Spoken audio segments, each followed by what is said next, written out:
चांदणा अंगावर घेतल्याशिवाय गारवा काय असतो ते कसं कळणार हो तुम्हाला तनिषा मॅडम? त्या मूर्ख गावच्या प्राणीला इतकंही माहिती नाहीये की तिचा चंद्र तुझ्या किती जवळ आहे. अगं अगं इतकी डम मुलगी मी कधीच बघितली नाहीये. तुलाच आणण्याचं उदाहरण देते ती. आणि स्वतःचा चंद्र स्वतःच्या हाताने तुझ्या हातात देते. इतकं बेसिक कळत नाहीये ग तिला. कसं कळेल उर्मिला? मूर्ख मुलगी आहे ना ती. स्वतःचा संसार उद्ध्वस्त करण्यासाठी मलाच घरात घेऊन आली. याला काय म्हणतात माहितीये? माहितीये ना, स्वतःच्या हाताने स्वतःची तिरडी बांधणं. तुम्ही खुश आहात ना आपल्या संसारात? म्हणजे तू असं का विचारते? नाही म्हणजे तुम्हाला नाही ना तनिषा मॅडम सारखं वाटत? असं त्रासलेलं, अडकल्यासारखं? नाही का, असं असं असं काही नाहीये. तुला का असं वाटतंय? हा नाही आहे ना. मग कसं वाटतं तुम्हाला? बोला ना, मला ऐकायचंय. काय वाटतं तुम्हाला? हा सांगा मला. काय सांगू राणी तुला? खरं सांगू की खोटं? म्हणजे माझ्यात आणि तनिषात त्या रात्री जे काही झालं त्या आधीपर्यंत सगळं काही छान होतं. मी आपलं नातं किती छान आहे यावर दिवसभर बोलू शकतो. पण आता सगळंच बदललंय. मी खूप चुकीचा वागलोय तुझ्याशी. तुझ्यापासून बऱ्याच गोष्टी लपवल्यात. आता कसं सांगू मी तुला की आपलं नातं कसं आहे? त्या इंद्राला राणीशिवाय जगण्याची सवय करावी लागणार आहे Urmila. Because she is gonna go out of this house very soon. आता मी इंद्राची बायको या घरची सून म्हणून मिरवणार. खरंच तुम्हाला तनिषा मॅडम सारखं वाटतं की काय?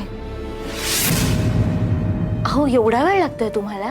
नाही, मी उलट हा विचार करत होतो की तू नसतीस तर माझं काय झालं असतं. म्हणजे तुझ्याशिवाय मी काहीच नाही आहे राणी.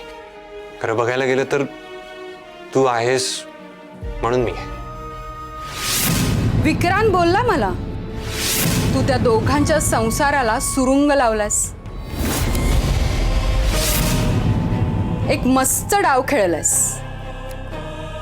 आधी फॅक्टरी देऊन मन जिंकलीस आणि कुणालाही संशय न येऊ देता थेट घरात घुसलीस. वा तनिषा वा, मस्त. अजून पुढे तर आपला संसार अजून फुलत जाईल. आता तर म्हातारपणापर्यंत आपल्याला एकत्रच राहायचंय. हो, अगदी असंच होईल.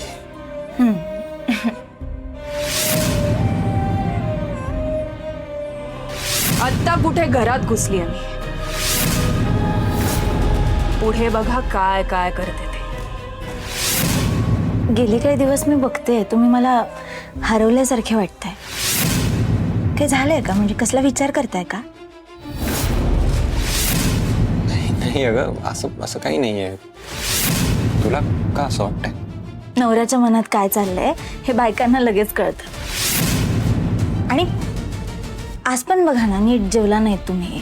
मी काही दिवस खरंच बघतेय तुम्हाला. तुम्ही हरवलेले असता कुठेतरी. नीट झोपत नाही आहात. ते मोठी गोष्ट झाली आहे का? तुम्ही सांगू शकता मला?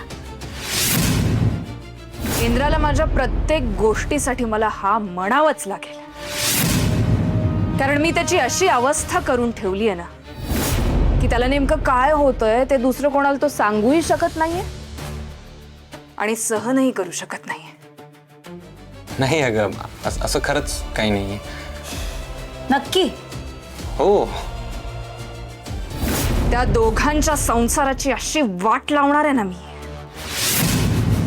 की एकमेकांसोबत राहण्यापेक्षा त्यांना डिवोर्स परवडेल. असं काय करणार आहेस तू? त्यांचं जगणं मुश्किल करून टाकणार आहे मी. आणि याची सुरुवात उद्याच्या आषाढीपासूनच करणार आहे. All the best.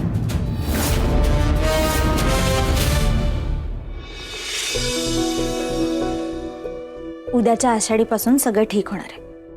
तुम्ही अजिबात काळजी करू नका. आता आपण दोघं उद्या डोळे मिटून पांडुरंगाला साकडं घालूया.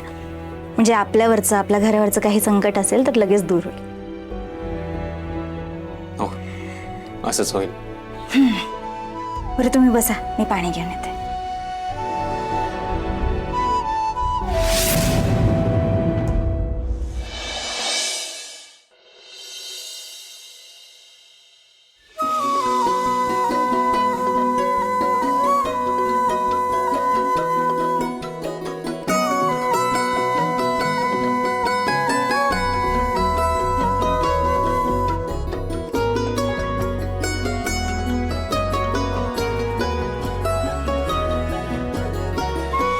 आज आषाढी एकादशी आहे. पंढरपुरात विठ्ठलासाठी यात्रा भरते. लाखो वारकरी विठुनामाचा गजर करत पंढरपुरात पोचतात. या सगळ्यामध्ये तुझी सुद्धा पूजा होते. तुला सोबत घेऊन वारकरी पंढरपुराला जातात. तू खूप जवळची आहेस पांडुरंगाच्या, त्यामुळेच आज तुझ्या पुढे हात जोडून प्रार्थना करते. आज माझ्या आयुष्यात जी गोष्ट आधी घडली नाही ती घडणार आहे. इंद्रजीत आणि माझ्या हातून आमच्या वस्तीतली आषाढीची पूजा होणार आहे. या पूजेत कुठलंही संकट, कुठलाही अडथळा येऊ नको देऊ. ही पूजा व्यवस्थित पार पडू देत.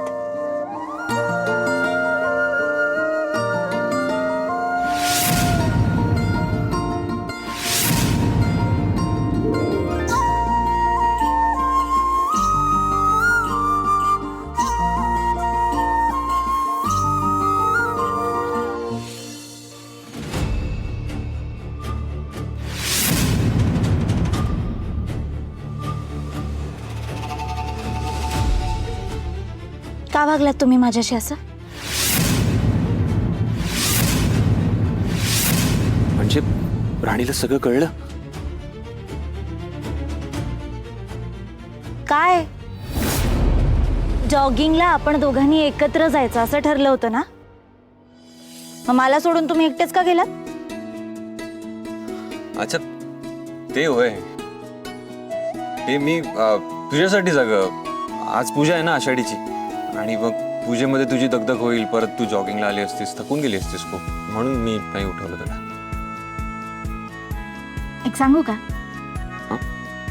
तुम्ही माझी एवढी काळजी घेता, मला जपता, मला खूप आवडतंय. आपलं नातं ह्या दिव्यासारखं कायम तेवत राहायला हवं.